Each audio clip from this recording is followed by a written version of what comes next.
Bonjour à toutes et à tous et bienvenue dans cette première vidéo. Donc c'est Dr Mihai Samia, enseignant d'informatique à l'École supérieure de gestion et d'économie numérique. Dans cette première vidéo, je vais vous parler un peu des bases de données. Cette vidéo sera divisée en deux parties principales. On verra dans la première partie qu'est-ce qu'une base de données et dans la deuxième partie, on verra quels sont les types de bases de données. Ou on parlera des bases de données relationnelles et les bases de données non relationnelles. Commençons par la première partie, qu'est-ce qu'une base de données?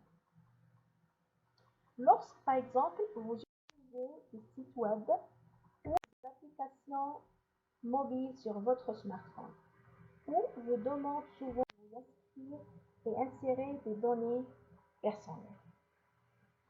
Prenons le cas de Facebook, par exemple. Lorsque vous accédez au site web facebook.com pour la première fois et vous voulez vous inscrire et créer un compte Facebook, vous demande de renseigner certaines données personnelles. Votre prénom, votre nom, votre adresse électronique, votre genre, votre date de naissance, etc. Et lorsque vous vous reconnectez une deuxième fois, juste en insérant votre adresse électronique et votre mot de passe, Facebook vous reconnaît.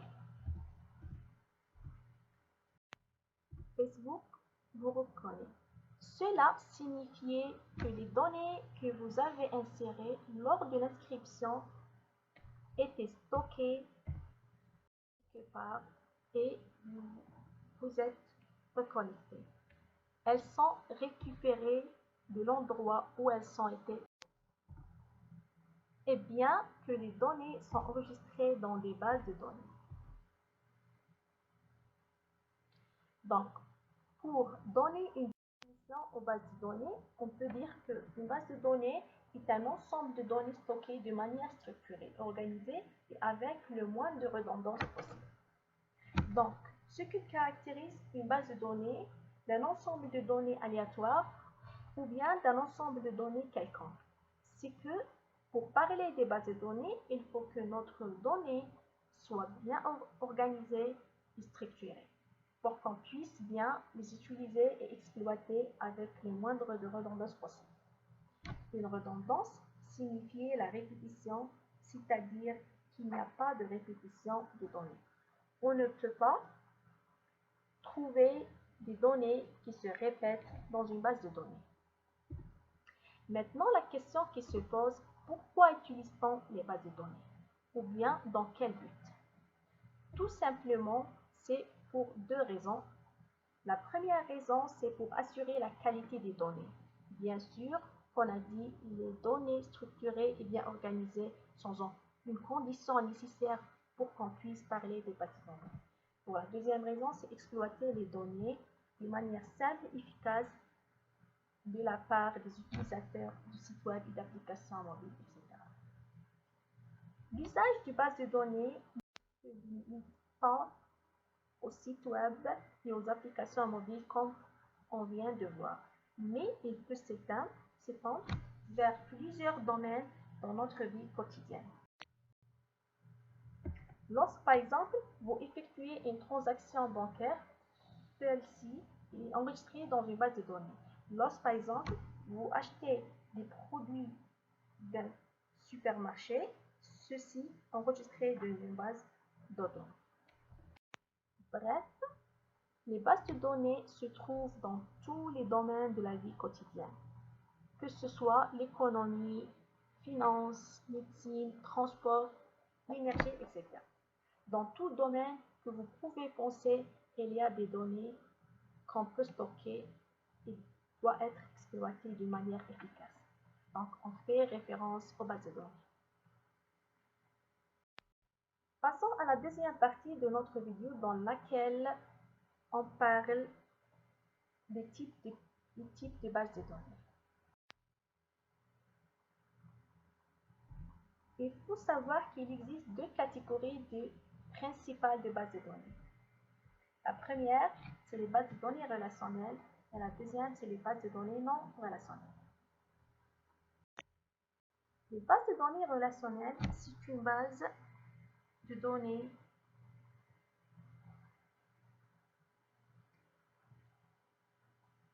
organisée et structurée sous forme d'un tableau à 2 dimensions. Une table à 2 dimensions, donc, est une table qui est composée d'un ensemble de lignes et de colonnes, et on utilise ce type de table pour représenter les données d'une manière claire et lisible. Lorsqu'on parle d'une base de données relationnelle, donc on ne l'appelle pas une table, mais on l'appelle une relation. Donc, dans une base de données relationnelle, une relation est composée de lignes. Chaque ligne est appelée enregistrement ou entité. Ces lignes vont représenter les choses que l'on organise dans notre table. Chaque relation ou chaque table dans une base de données gérée et organisée ces données qui sont liées à un sujet donné ou à un groupe donné d'entités ou d'enregistrement. Et chaque entité ou enregistrement sera représenté d'une relation. Et en ce qui concerne les colonnes de la relation, chaque colonne est appelée attribut. Donc, les lignes représentent les entités et les enregistrements, et les colonnes représentent les attributs.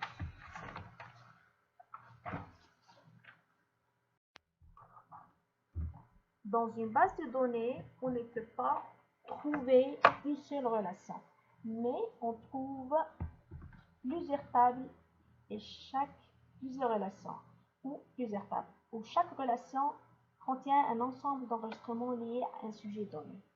Ces relations sont liées entre elles par des liaisons. Ces liaisons peuvent commençant par une table d'avoir accès à toutes les données où contient les autres tables.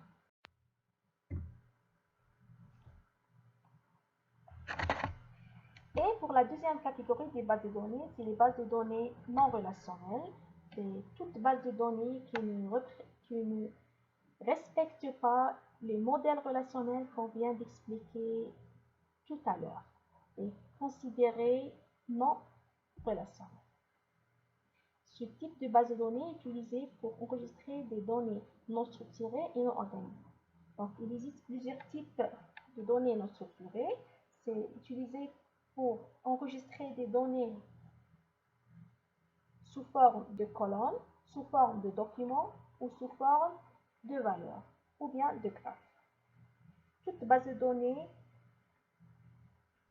où les données ne sont pas organisées et reliées par des relations considérées comme base de données non relationnelles.